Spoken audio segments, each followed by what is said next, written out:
As someone who's music supervised for Netflix, HBO, and major networks, I'm going to reveal exactly what goes through a music supervisor's mind when they're choosing your music. This insider knowledge will completely change how you approach sync licensing. And joining me today is my good friend, Michael Elsner, composer-producer with over 3,000 placements. Mike, good to see you, man. Thank you, Jody. Nice to see you, man. Always fun. Always fun. Let's talk about, I'm sure you have experience with this too, but I'd like to talk about what they call the 30-second rule. This is how music supervisors evaluate music instantly. So typically, I'll talk about my experience with this, and then maybe you talk about your approach as a composer-producer to address this.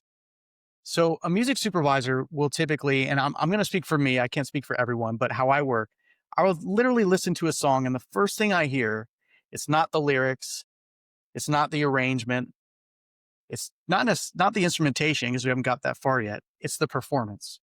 And that means the quality of it's the recording quality and the performance together, how that comes together. If that is off in any way, meaning it sounds like a home demo, it's scratchy, it's out of tune, I'm immediately on to the next song. There's no 30 seconds. That's a good 2, 3, 4 seconds maybe. I've trained myself to quickly know when to hit next. And it may have a great chorus, it may be a great song, but if it's not well recorded, if it's not what we call broadcast quality, I'm instantly on to the next. So how do you address that as a composer producer when you're producing records to avoid music supervisors hitting that next button? Well, the thing is, musically, there always has to be something that's interesting going on, right? You really have 3 key elements that go into every song. You have the musical hook, you have the melodic hook, then you have the lyrical hook. A great example of this, I think that everyone would know, would be, well, let's go back in time. It'd be Cyndi Lauper's Girls Just Want to Have Fun. You instantly know the song from the little intro, right? That little hook. Yeah. Right?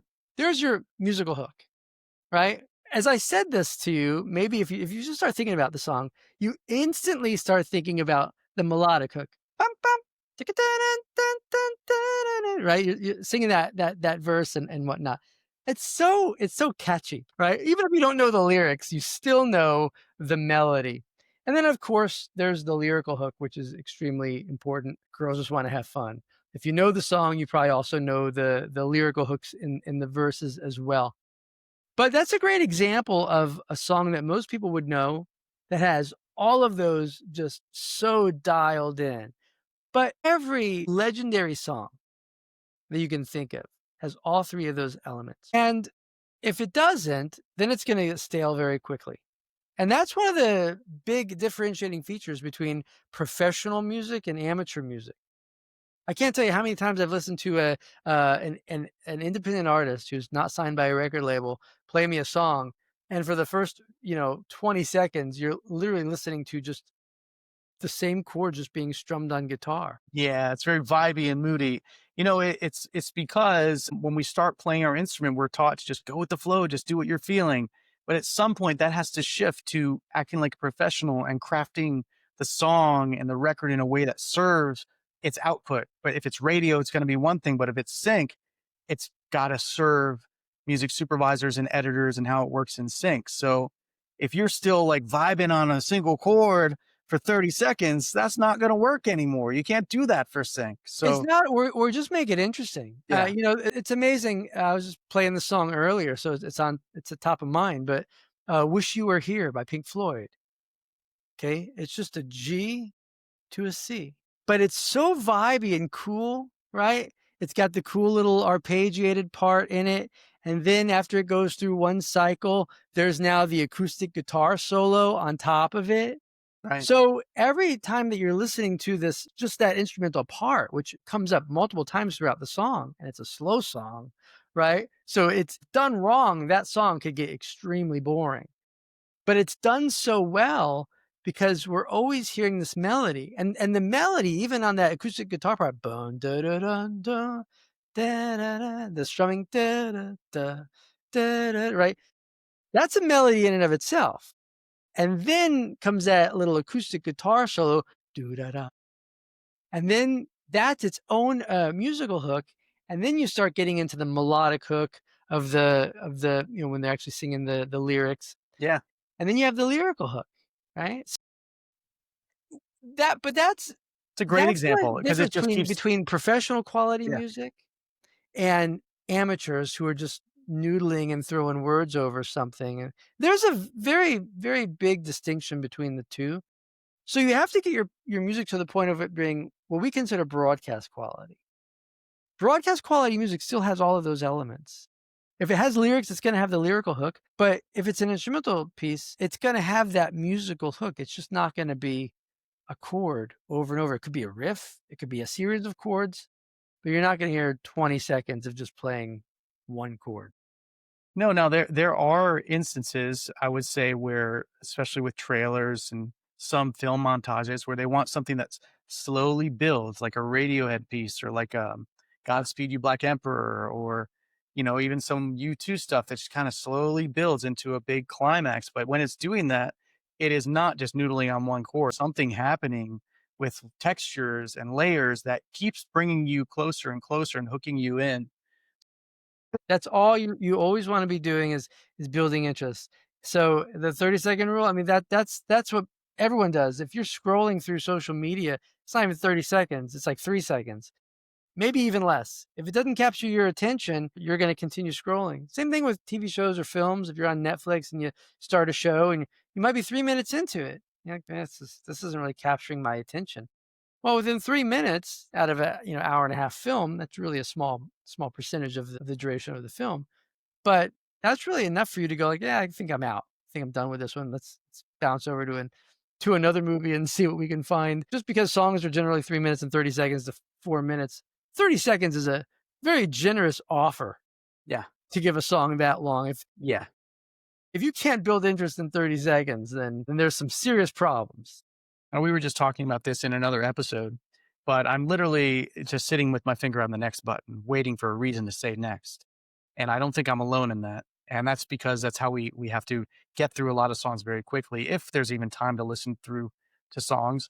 And if you think about it, when I'm doing a music search and reaching out to when any supervisor does a search and they reach out to multiple parties, libraries and sync agents and publishers and labels and managers, and sometimes, very rarely, to the artist, they're getting all these songs and they have to go through all those songs, sometimes hundreds of songs, to funnel it down for one scene. And you want to funnel it down to like 3 to 5 to send along to the producers and the editors and sometimes the director to make their decisions. So it's a lot of listening. Takes a Yeah. lot of time.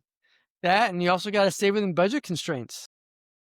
Got to stay within budget. That definitely affects, it affects the choice of the music, the artists, and where they're at. It's very important that they know what they're doing and that they're represented ideally by somebody. If I'm ever dealing with an artist that's not represented, like if I were to find something randomly online, I would have a whole bunch of questions for them, and I know how they should be answered. And if they, answer it in a way that makes me feel like they don't know what they're doing, I'm on to the next. I don't even put them forward for consideration because there's too much at risk. The budget varies. Every project is different. Some projects I get an episodic budget of $50,000, $100,000 per episode. Other projects I'm getting a budget of 4,500 to maybe 10K per episode. So it really does vary. It's just like real estate. That's the question that comes up all the time is like, how much can I get for my song? Well, it's like saying like, how much can I get for my house? Depends where you live. Yeah. Same All house conditions in it. in downtown, Los Angeles or something like that might cost like 4 million, while that exact same house in, small town Alabama might be like 200,000. And this is the equivalent. Like what is the use? Is it a big film, major franchise, or is it an independent film? Is it a major TV show, or is it just some cable reality show? It's all of that stuff plays a huge role Yeah. in And it. what else is being used? Are there any major songs already in the project that the creatives want? If there are big songs in the project, then it's my job to know that this song is going to cost around this much. So that oftentimes will eat up most of the budget, and the rest of it is trying to fill what's left musically with library and sync agents or publishers. Yeah. Let's pivot for a second, because let's talk about the story servant mindset. Hmm. This Yeah. is why a lot of great songs get rejected, and I'd love to hear your perspective of this. Yeah, I mean, it's the music industry. It teaches you to just hand your CD over to anybody you can get your CD to. And that's not what we're doing here. We're not working in the music business. This is the film business, it's the TV business, it's a commercial business, it's the trailer business, the video game business. So when you hand your CD and say, "Here, this is about me. Listen to my music." Yeah, I'm busy. Like I'm on set or at a spotting session or I've got to clear these songs. I've got to communicate with my team. I don't necessarily have time to listen to your CD right now. But if you're approaching me as a resource of somehow helping me do my job to make my job easier, then you become of value to me. A great example of this that we mentioned before, but I think it's a great example. About a year or so ago, maybe even 2 years now, I called you up, Mike, because I needed It some was a long flamenco time ago. That was actually in 2022. That was 3 years ago. 3 years ago. Look at that. But I I know where I remember was this living at the because time, so yeah. yeah, it was great because I needed a flamenco guitarist. I thought, well, Mike's a guitarist and he probably can do this. I reached out to Mike, and Mike was quick to say, I play guitar, but it's not really my thing. But let me put you in touch with someone who does. So most people would say, sorry, I can't help. And they would close the door on me. Michael knows better. Michael knows you want to be of service. Michael said, let me put you in touch with someone who can help. So, and we submitted a great version of the song they wanted. It almost made it into the show. It didn't make it in, but it was a really big use. It would have been really great for Better Call Saul. I think it was the season finale of Better Call Saul. And what do I remember now? I remember two things. I remember Michael is a huge resource to me. If I need something, he's going to rack his brain and think, how can I help Jody? Who can I put him in touch with? That's a huge value to me. It's the same as being of value to a music supervisor when I'm a sync agent saying, hey, I don't have that, but have you considered this library? Because as a supervisor, I licensed from them and they had that. And not making it all about me getting the placement. It's about helping them do their job. That is what we remember more than anything, is that you were of great service to me and helped make my job that much easier. So one of the things that comes up so often that we get asked about is, how do I email a music supervisor? What do I say to them? And I just got back from an event, a live in-person conference with a lot of independent musicians. And that was a question that was asked a lot. They had the microphone set up, people would go up and they would ask the various guests, none of who were music supervisors, by the way, how do they get their songs on the TV? I've been dreaming about getting my songs on the TV. How do I do this? And I sat and I listened to a bunch of the answers, and then I actually had my presentation at one point, and of course got those same questions.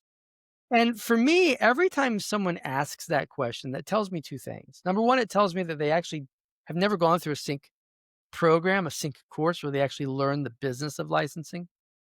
If you've gone through a sync program or a legit one, that's not a question that you would ask. You would already know the answer to that. But the second answer to that for me is, I always feel like I would be doing someone a disservice if they ask that question for me to tell them, oh, this is how you send out an email. This is what you say. This is how you connect. And the reason why I feel like that would be a disservice is because I already know that by them asking that question, they're not going to know what to do if that door actually opens up for them. Even more specific, they're most likely not going to know what to do if they get their music into the hands of a music supervisor and the music supervisor responds with a quote request. I would love to hear your perspective of this particular question that gets asked a lot. How do I get a music supervisor to read my email? Music supervisors probably are reading your emails, but they're probably getting deleted because we don't know you, we don't trust you. And that's, yeah, unfortunately, this business moves really quickly. So to Michael's point, if you sent me a piece of music and I mean, gosh, what are the odds that you have exactly what I need at that moment for that scene that I'm working on that show? Very slim. You may have great music, but it might not be serving me at that moment. So, and let's say you did. And if okay, great, we're ready to move. Here's a quote request. Would you know how to fill that out? Would you know how to get it back to me within 24 hours without shooting yourself in the foot? Uh, Better question, what do you represent? Do you control the master? Do you control the publishing? I don't know all this stuff because I don't know you. And it would be much better and much more preferred if that came from an agent or a rep or a library. So I'll give an example. What I do with my catalogs, because I started as a sync agent, not a supervisor. I became a supervisor after. And my catalogs are handled by APM Music, some of my catalogs.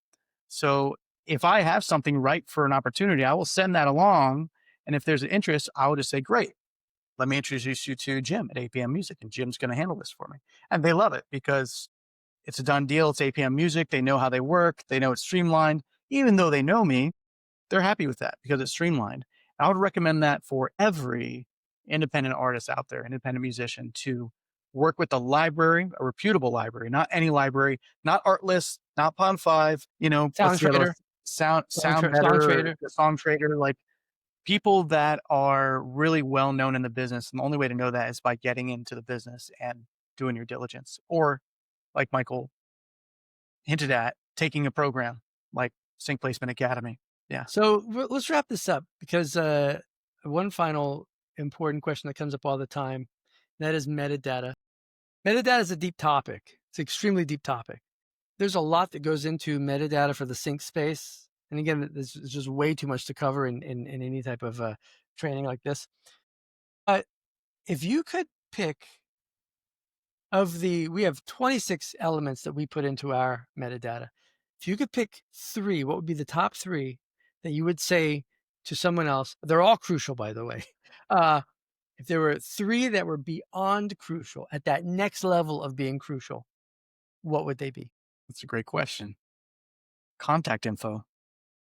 Crucial. If I hit play and it is perfect, who the heck do I reach out to? Now that sounds like very obvious, but we get sent music a lot, and I'd say half the music that we get sent doesn't have contact information added to it. Yeah. And it doesn't mean your artist name. Oftentimes I'll go to the website and there's a contact form, and I don't have time for that. Your actual email, your phone number. What would be number 2? Number 2 would probably be between moods or keywords. And those can be found in the description. So it kind of toggles between those 3. Moods are pretty good because that really helps tell the story. It describes what's happening. I'm not searching necessarily for pop or rock. I'm searching for, longing or hopeful or inspiring, or things that describe what's happening on the screen. So that would be number 2. And then it's a tough one, man. Maybe description or keywords, because that's going to be more, instrumentation. Yeah. That's usually found in the description, right? Yeah. I mean, there's another category for instruments, but a good description will have some of the instrumentation in there. I agree with the description. I think that if you write a thorough description, and by thorough, I mean 2 to 3 sentences of your song, and by thorough, I really mean detailed. You get detailed into that, You're right, Jody, that should cover a lot of the core elements musically of what's making up that song. Yeah. And which makes sense, because the description is what we visually see when we hit play on the website. The description's there, and that's likely what we're going to read. It's almost like the headline for a website. It's the opening of an article. That's what we're seeing, is the description. It's very important. All right. Well, dude, there you go. That's inside the mind of a music supervisor. Thanks for watching, you guys. We appreciate you. Hope this was helpful. We'll see you on the next one. Bye-bye. If you're interested in getting your songs into your favorite films, TV shows, commercials, trailers, and video games, you're going to want to check out the free guide below.